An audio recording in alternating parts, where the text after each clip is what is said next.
Hello viewer, नमस्कार। Jharkhand SSC CGL exam 2023, जैसे कि आपको पता है कि जेएसएससी सीजीएल का एग्ज़ाम डेट आपको अनाउंस कर दिया गया है।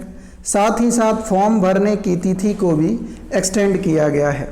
अब इस वीडियो के माध्यम से हम डिस्कस करेंगे कि अगर आपने अभी तक फॉर्म नहीं भरा है और यदि आपने फॉर्म भर दिया है और अभी तक आपने तैयारी स्टार्ट नहीं करी है, तो आखिर आपकी स्ट्रेटजी क्या होनी चाहिए जिससे कि आप अपने पेरेंट्स के फिक्र को फ़क्र में बदल सकें। तो चलिए स्टार्ट करते हैं आज का एग्ज़ाम स्ट्रेटजी, जो कि आपका एक सीट पक्का करने में आपको मार्गदर्शन देने में महत्वपूर्ण भूमिका अदा करेगी। लेकिन ये तभी होगा जब वीडियो को आप शुरू से अंत तक देखेंगे। वीडियो को शुरू से अंत तक आप देख लेते हैं तो मैं आपको विश्वास दिलाता हूँ कि आपका समय बर्बाद नहीं होगा, बल्कि यहाँ से और स्टूडेंट जो तैयारी कर रहे होंगे उनके कंपेयर में कुछ अधिक आप यहाँ से सीखकर जरूर जाएंगे। तो स्ट्रेटजी को शुरू करूँ उससे पहले मैं बताना चाहूँगा कि इस एग्ज़ाम में प्री एग्ज़ाम नहीं है। एग्ज़ाम होना है मेंस, और मेंस में आपको 3 पेपर देना है, पेपर 1, पेपर 2, पेपर 3। पेपर 1 की बात करें तो ये क्वालिफाइंग है। क्या है? ये क्वालिफाइंग पेपर है और इसमें 30% आपको मार्क्स लाना ज़रूरी है। अगर पेपर 1 में 30% मार्क्स नहीं लेकर आएंगे तो आप रेस से बाहर हो जाएंगे। पेपर 2 आपका पेपर 2 और पेपर 3 चेक नहीं होने वाला है। अगर आप यहाँ क्वालिफाई कर जाते हैं तो पेपर 2 चेक होगा और पेपर 2 और पेपर 3 से आपका बनेगा मेरिट लिस्ट। पेपर 2 और पेपर 3 से ही आपका मेरिट लिस्ट तैयार होगा और ये तय होगा कि आप जो है इस एग्ज़ाम के बलबूते आप एक नौकरी अपनी पक्की कर पा रहे हैं या नहीं। पेपर 2 की बात करें तो यहाँ से 100 क्वेश्चन होंगे। पेपर 3 की बात करें तो 150 क्वेश्चन होंगे। पेपर 2 में लैंग्वेज है, यानी भाषा है। भाषा में आप अपने इच्छा के अनुसार अलग अलग जिसमें आप कंफर्टेबल पाते हैं उस भाषा का चयन आप अपने सुविधा के अनुसार कर सकते हैं। पेपर 3 सबके लिए है, यानी सभी को पेपर 3 देना होगा और पेपर 3 से 150 क्वेश्चन पूछे जाएंगे। तो पेपर 1 और पेपर 2, पेपर 3 की अगर हम बात करें तो पेपर 1 से केवल क्वालिफाइंग नेचर का है, इससे मेरिट लिस्ट का कोई लेना देना नहीं है। लेकिन पेपर 2 और पेपर 3 की जब हम बात करेंगे तो यहीं से आपका मेरिट लिस्ट, इन्हीं से आपका मेरिट लिस्ट तैयार होगा, जिसमें 100 क्वेश्चन प्लस 150 क्वेश्चन, यानी ओवरऑल 250 क्वेश्चन आपके से मेरिट लिस्ट तैयार होगा। और एक क्वेश्चन जो होगा वो 3 मार्क्स का होगा, यानी आप चेक कर सकते हैं, आप देख सकते हैं कि 250 क्वेश्चन और हर एक क्वेश्चन 3 मार्क्स का, यानी 750 मार्क्स में आप कितना मार्क्स स्कोर कर पाते हैं, कितना मार्क्स लाते हैं, इससे आपका मेरिट लिस्ट डिसाइड होगा कि आपको नौकरी मिलेगी या नहीं मिलेगी। अब प्रश्न उठता है कि आपको बचे हुए दिनों में, जैसा कि आपको पता है कि आपका एग्ज़ाम डेट डिक्लेयर हो गया है, तो आप उंगली पर अगर अपने एग्ज़ाम डेट को काउंटिंग करेंगे तो अमूमन आपके पास ज़्यादा से ज़्यादा 80 दिनों का समय है। इसे ज़्यादा आपको समय नहीं मिलना है। तो ये 80 दिनों में क्या आप एग्ज़ाम को निकाल सकते हैं? क्या ये पॉसिबल है? तो मेरा आंसर है दोस्तों कि हाँ, ये 100% पॉसिबल है। आप जो है केवल और केवल जो है, ऐसा मैं नहीं कह रहा हूँ कि ये एग्ज़ाम जो है इतना आसान है। इसका सिलेबस आप देखेंगे तो सिलेबस पहाड़ की तरह है। लेकिन हाँ, अगर आप एक लेबोरियस स्टूडेंट हैं और चाहते हैं कि कुछ भी हो जाए, कुछ भी हमें सेक्रीफाइस करना पड़े, लेकिन एक जॉब हमें चाहिए ही चाहिए, तो निश्चित तौर पे आपके अंदर आग होना चाहिए। और ये आग जो है 80 दिन जो है लगातार ये ज्वलंत होना चाहिए, जलते रहना चाहिए, बूझना नहीं चाहिए। तभी आप अपने टारगेट में, अपने लक्ष्य को प्राप्त करने में आप सफल होंगे। तो सबसे पहले तो पेपर अगर मैं 3 की बात करूं, किसकी बात करूं, पेपर 1 क्वालिफाइंग है, उसको आपको नहीं पढ़ना है, उसको मैं बताऊंगा कि पेपर 1 को आप कब पढ़ेंगे। पेपर 2 और पेपर 3 पे बेसिकली मैं इस वीडियो में बात करूंगा। पेपर 2 और पेपर 3 ही आपका मेरिट लिस्ट डिसाइड करेगा और इसी के मार्क्स जो होंगे आपको आपके या तो नौकरी आपको दिलाएंगे, नहीं तो आपको रेस से बाहर करने के लिए जो है ये आपके लिए पर्याप्त है। अब पेपर जब आप 3 की बात करते हैं तो पेपर 3 का सिलेबस को आप देखेंगे तो उसका सिलेबस वास्ट है। उसमें क्या पूछा जाना है, उसमें साइंस पूछा जाएगा। और साइंस की बात करें तो साइंस आपका बेसिक होगा, यानी 10th स्टैंडर्ड तक जो भी आपने पढ़ी है, जो एक पढ़ा लिखा जो इंसान होता है उससे जितना एक्सपेक्ट की जाती है कि एक पढ़े लिखे इंसान को साइंस के बारे में अमूमन इस चीज़ का पता होगा, तो बेसिक आपके साइंस 10th स्टैंडर्ड लेवल तक की पूछी जाएंगी। इससे ज़्यादा आपको पढ़ने की ज़रूरत नहीं है। अब साइंस कहाँ से आपको कंप्लीट करना है, तो आप देखिए, या तो आपके पास बहुत ज़्यादा समय है तो आप जो है एनसीईआरटी क्लास 6 से क्लास 12 तक क्लास 6 से क्लास 10 तक आप पढ़ जाइए। तो ये आप एक रास्ता चूज कर सकते हैं, लेकिन ये रास्ता इतना आसान नहीं है। 6 से अगर 12 तक एनसीईआरटी आप पढ़ते हैं तो उसको पढ़ना और दिमाग में भेजे में बैठाना इतना भी आसान नहीं है। तो इसलिए मैं अगर मुझसे आप अगर कर सकते हैं तो इससे बेहतर तो कुछ हो ही नहीं सकता। आप एनसीईआरटी को पढ़ लीजिए। अगर इसको नहीं करना चाहते हैं और चाहते हैं कि ये क्लास 6 से क्लास 10 तक का नोट्स जो है आपको एक नोट्स के फॉर्म में कोई बुक अवेलेबल हो और उसको हम पढ़ लें तो उससे बाहर कोई भी क्वेश्चन नहीं पूछा जाए, तो दोस्तों उसके लिए मेरा आंसर होगा कि हाँ, आप लूसेंट का साइंस स्पेशल आता है, लूसेंट के साइंस स्पेशल को पढ़ जाइए। वो आप कह सकते हैं क्लास 6 से क्लास 10 तक का वो क्रैक्स है, एक निचोड़ है, और उससे आगे और ना पीछे कुछ भी आपको पढ़ने की ज़रूरत नहीं है। अगर मैं आपको यकीन दिलाता हूं कि अगर उसको पढ़ लेते हैं तो 20 क्वेश्चन साइंस से पूछा जाना है। 20 क्वेश्चन में मैं गारंटी के साथ कह सकता हूं कि 18 क्वेश्चन आप एग्ज़ाम में कर सकते हैं, लेकिन बाकायदा उसको केवल और केवल पढ़ना नहीं है, उसको अपने भेजे में बैठाना है। एक एक पॉइंट को आपको अच्छे से समझना पड़ेगा। ठीक है, साइंस की बात कर ली। साइंस के बाद आइए जो इम्पोर्टेंट जो है साइंस, मैं पेपर 3 की बात कर रहा हूँ। किसकी बात कर रहा हूँ, पेपर 3 की। तो पेपर 3 में हमने आपको साइंस बता दिया कि साइंस के लिए सोर्स कौन सी होना चाहिए। तो साइंस के लिए आपका जो मेन जो सोर्स है वो हमने बता दिया कि साइंस के लिए आपको पढ़ना है लूसेंट। क्या पढ़ना है, लूसेंट पढ़ना है। उसके बाद दूसरा आपको पेपर 3 में कंप्यूटर आएगा। अब कंप्यूटर के लिए क्या पढ़ना है, तो कंप्यूटर के लिए अरिहंत पब्लिकेशन की एक बुक आती है मार्केट में पब्लिकेशन की। वो बहुत मोटी नहीं होती, बहुत पतली होती है। उस बुक को आप जो है उसको पढ़ना है। आपको जो है ध्यान रखिए कि साइंस के लिए आपको लूसेंट पढ़ना है और अरिहंत पब्लिकेशन की एक कंप्यूटर जागरूकता करके बुक आती है। कंप्यूटर जागरूकता, इंग्लिश में कंप्यूटर अवेयरनेस करके आती है बुक, तो उसको आप पढ़ सकते हैं। ये आपको इंग्लिश और हिंदी मीडियम दोनों में अवेलेबल है। डेफिनेटली आप इसके साथ जा सकते हैं। कंप्यूटर को अगर यहाँ से आप पढ़ सकते हैं तो ये सबसे अच्छा है। इसमें आप चैप्टर पहले पढ़ लीजिए, चैप्टर के बाद चैप्टर के जैसे चैप्टर ख़त्म होता है आपका प्रीवियस ईयर का क्वेश्चन एक्सरसाइज के फॉर्म में दिया हुआ है, उसको आप लगा लीजिए। यकीन मानिए दोस्तों कि 20 में से आप 18 से आप 19 क्वेश्चन आराम से कंप्यूटर का भी कर पाएंगे।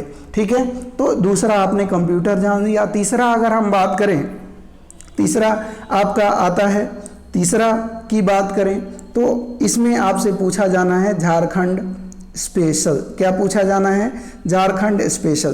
तो झारखंड स्पेशल के लिए अगर मुझसे आप पूछेंगे तो इसके लिए झारखंड सार संग्रह, क्या, झारखंड सार संग्रह बहुत बेहतर बुक है, बहुत अच्छी बुक है और इसको जो है आपको पढ़ना पड़ेगा।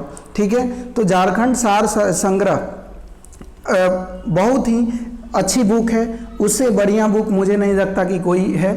तो तीसरा, आपको झारखंड सार संग्रह को बहुत ही अच्छे से बारीकी से पढ़ना है, क्योंकि यहाँ से 40 क्वेश्चन पूछे जाने हैं, और 40 क्वेश्चन आप समझ सकते हैं कि आपको एग्ज़ाम के मतलब मेरिट लिस्ट के अंदर या मेरिट लिस्ट के बाहर करने के लिए काफ़ी हैं।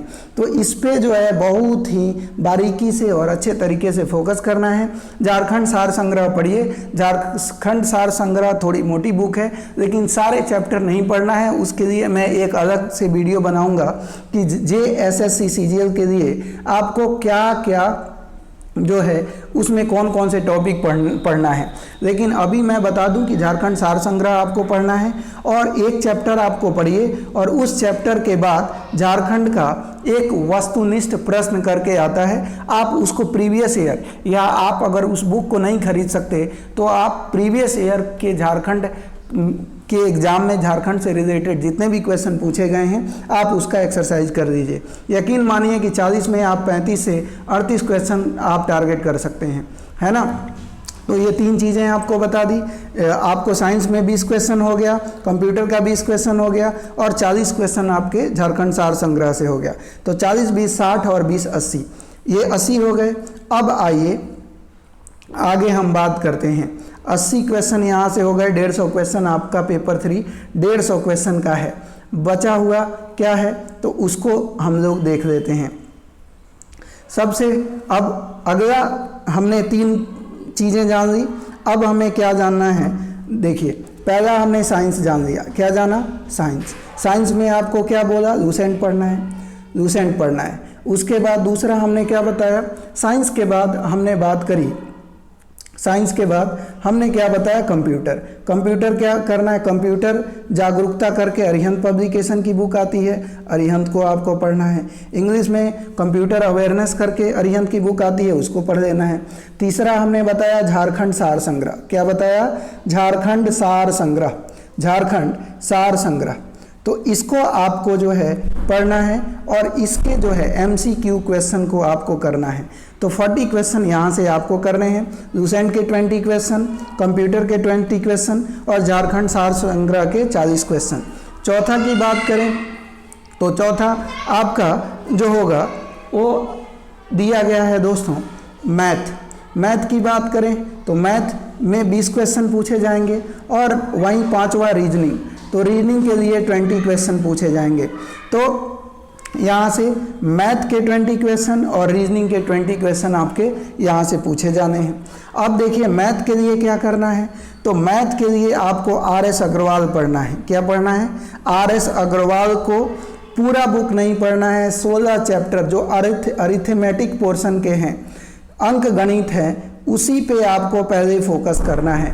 16 चैप्टर आपको पढ़ना है, और एक चैप्टर में देखिए आप जब क्वेश्चन लगाने बैठेंगे ना तो क्वेश्चन हजारों की संख्या में हो सकती हैं। आपको पहले क्वेश्चन नहीं लगाना है, आपको क्या करना है कि कॉन्सेप्ट पढ़ना है। एक चैप्टर में कॉन्सेप्ट ज़्यादा नहीं होते, 10 से 12 कॉन्सेप्ट, या बहुत ज़्यादा होंगे तो 20 कॉन्सेप्ट हो जाएंगे। तो आप सोचिए कि 16 अगर चैप्टर आप पढ़ रहे हैं तो 16 × 20 कितना होता है? 320। 320 ही तो कॉन्सेप्ट आपको पढ़ने हैं, और 320 कॉन्सेप्ट में पूरा अर्थमेटिक आप जो है पढ़ पाएंगे। तो आपको मैथ में RS अग्रवाल का कॉन्सेप्ट, एक कॉन्सेप्ट कर दिया, उस पे 4 क्वेश्चन लगा दीजिए। तो 320 क्वेश्चन अगर आपको 320 कॉन्सेप्ट अगर आपको पढ़ना है तो 320 × 4, 4 दूनी 8, 4 तियाँ 12, 1280 क्वेश्चन आप कर दीजिए।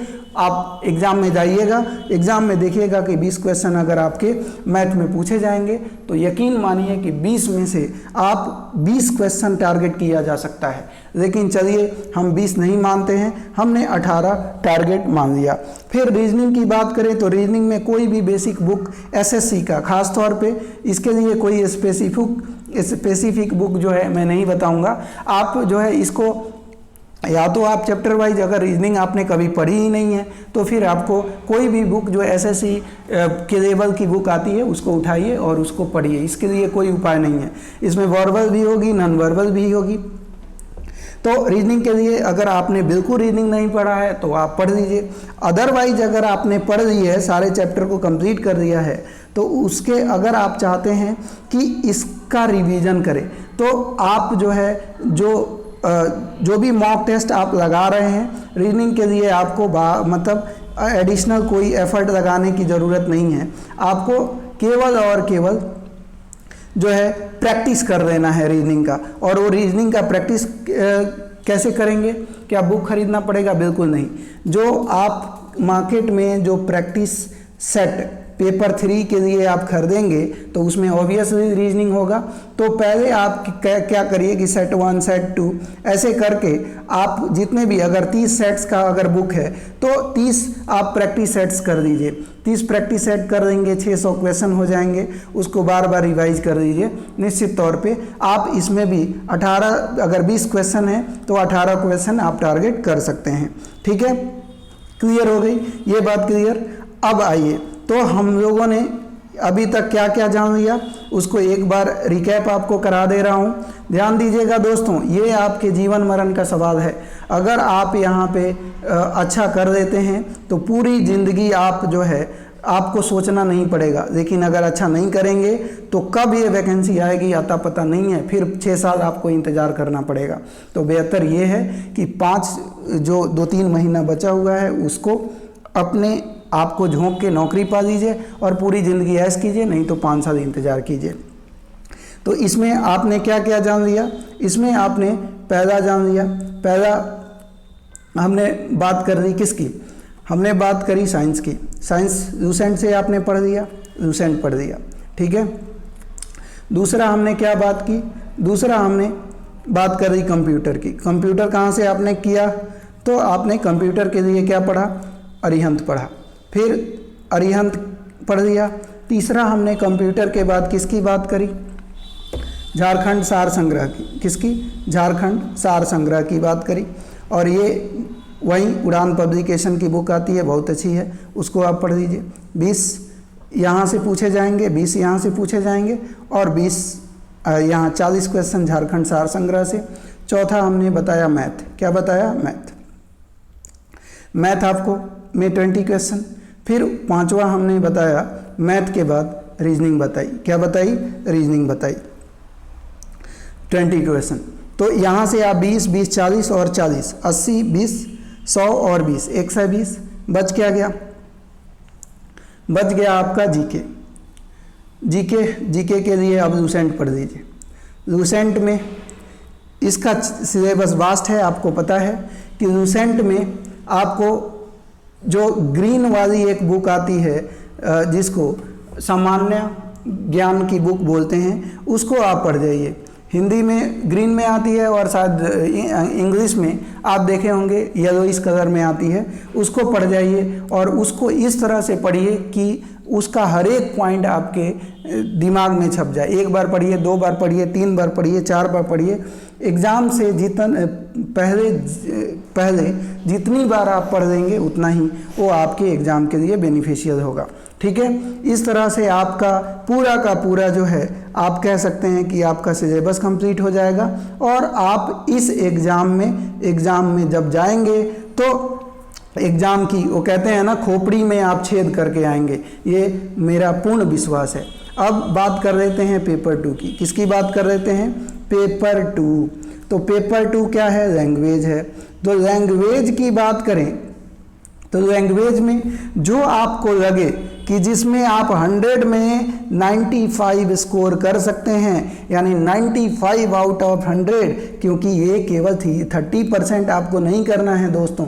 इसमें जितना ज़्यादा से ज़्यादा आप करेंगे उतना ही आपको मेरिट लिस्ट में नाम चमकाने के करीब आप पहुंचेंगे। और इसको अगर जितना आप ढील देंगे, अगर नहीं बढ़िया से करेंगे, तो यकीन मानिए कि आपको ये प्रॉब्लम खड़ा करेगा और संभव है कि लाख मेहनत करने के बावजूद जो है आप पीछे रह जाएं। तो इसलिए जो भी आपका पेपर है, जो भी आपने लैंग्वेज चूज किया है, उसको बदलना नहीं है। बहुत सारे स्टूडेंटों को मैं देखता हूं कि बार बार वो पेपर को बदलते हैं। आपको बदलना नहीं है। आपको लगातार जो भी आपने चूज कर दिया है उसको लगातार पढ़ते रहिए और जो है हर दिन आप कोशिश कीजिए कि उसको सेट आप लगाने की कोशिश कीजिए। क्योंकि पेपर 2 में जो है अगर बात करी जाए तो उसमें आप पहले क्या कीजिए कि आप प्रैक्टिस सेट शुरू कर दीजिए। प्रैक्टिस सेट जब आप 20, 25, 30 आप प्रैक्टिस सेट्स लगा लेंगे तो आपको समझ में आने लगेगा कि कैसे क्वेश्चन पूछे जाते हैं, कहाँ किस चैप्टर को ज़्यादा आपको जानने की ज़रूरत है। और इस तरीके से जब आप प्रैक्टिस सेट्स लगाने के बाद आपको लगे कि पर्टिकुलर चैप्टर हमको समझ में नहीं आ रहा है, इसको हमें पढ़ना चाहिए, तो उस चैप्टर को अपने अकॉर्डिंग पढ़ लीजिए। निश्चित तौर पे आप जो होंगे इसमें भी 90+ स्कोर आप करने में सक्षम होंगे। ठीक है, तो उम्मीद है कि सारी बातें हम लोगों ने जान लिया है। और जो है अब कोई भी अगर इसके अलावा भी अगर आपको कोई क्वेरी है, कोई बात जानना चाहते हैं, तो कमेंट बॉक्स तो खुला हुआ है, आप वहां पे कमेंट कीजिए, हम शीघ्र ही आपके प्रश्न का जवाब देंगे। तो आज के वीडियो में इतना ही, धन्यवाद।